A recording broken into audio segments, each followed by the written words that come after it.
Same plane, same flight length, same seat manufacturer, completely different experience. Delta One Suites and Virgin Atlantic Upper Class both fly the A330neo, both use the Thompson Vantage XL seat, and both targeting the premium traveller. So why does one feel like a boutique hotel in the sky?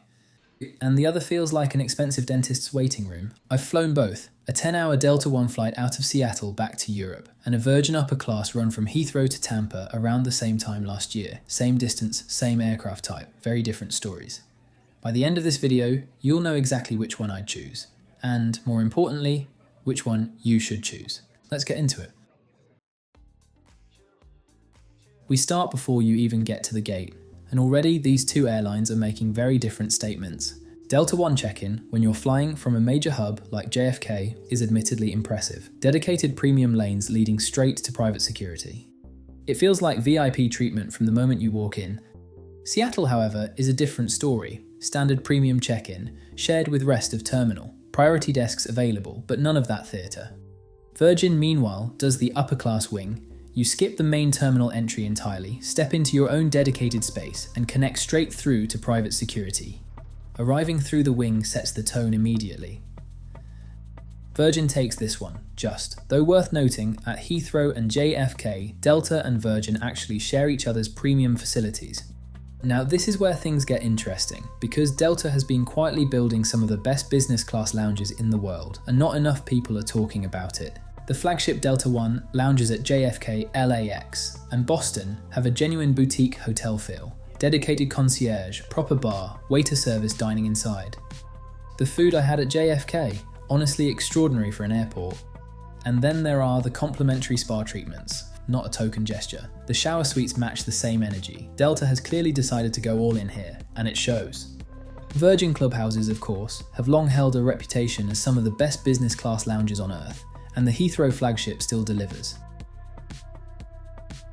The a la carte table service is consistently excellent and the food has never let me down. That said, there has been some scaling back. The spa and salon have given way to Peloton bikes and then a retreat area. Still premium, but it's moved slightly away from the indulgent direction it once had.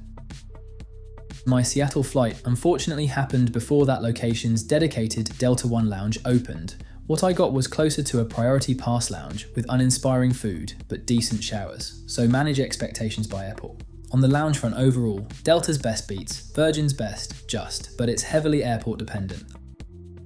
I'll keep this brief because it wasn't great. Boarding at Seattle was a bit of a mess. Gate area too small, aircraft not ready on time, passengers packed in like rush hour on the tube.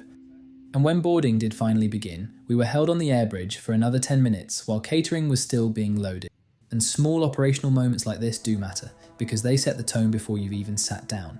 Once on board, the differentiation continues. Both airlines use the Thompson Vantage XL, same shell, around 80% identical in terms of physical dimensions, and yet, stepping into the Delta One suite honestly felt like walking into a dentist's consultation room. Clinically white, sterile, functional. Now look at the Virgin version. Same seat, same aircraft, completely different atmosphere. The material choices, the warm tones, the attention to tactile detail. Virgin has created a space you actually want to be in, not just one you can tolerate for 10 hours. The functional differences are minor. Virgin gives you a closed storage unit, Delta gives you a lamp, a very, very dull lamp. For seats, Virgin wins, though I'll caveat that Delta's older 767 product and the infamous coffin class configuration are a different conversation entirely.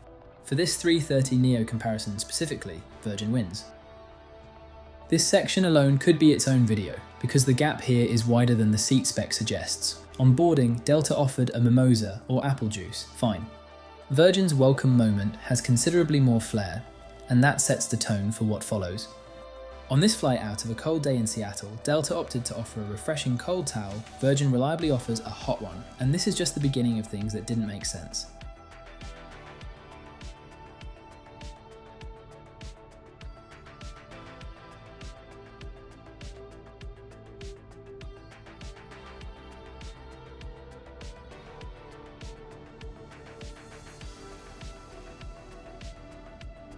The first drink service with Delta came about 40 minutes after takeoff.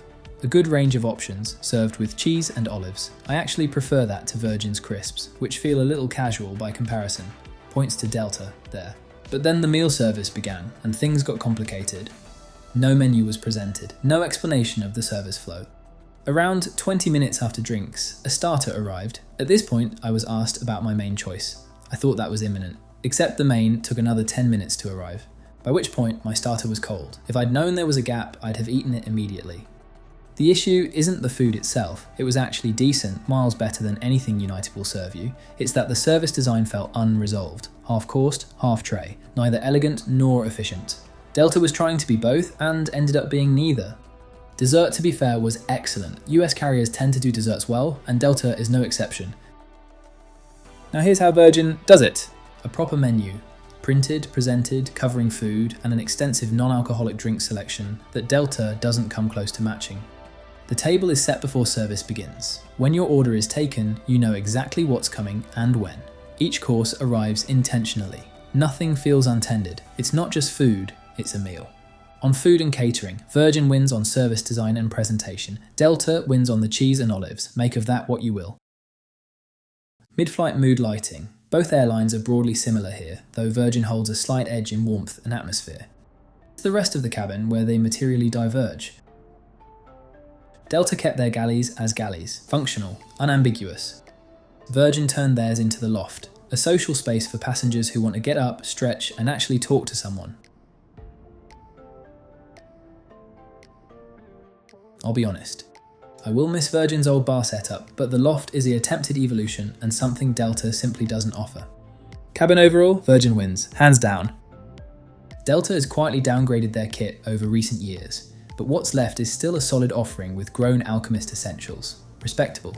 Virgin matches it, though theirs comes in a paper bag, which is either charming or baffling depending on your perspective. Call this one a draw, leaning very slightly towards Delta on packaging. Both products offer a private, genuinely comfortable sleep setup. The suite doors give you real seclusion, that's not in question. What is in question is the bedding. Delta only provides mattress toppers on flights over 12 hours. This is a 10-hour flight, so no topper. And they've also moved away from the Western heavenly bedding they used to carry, which was far better quality.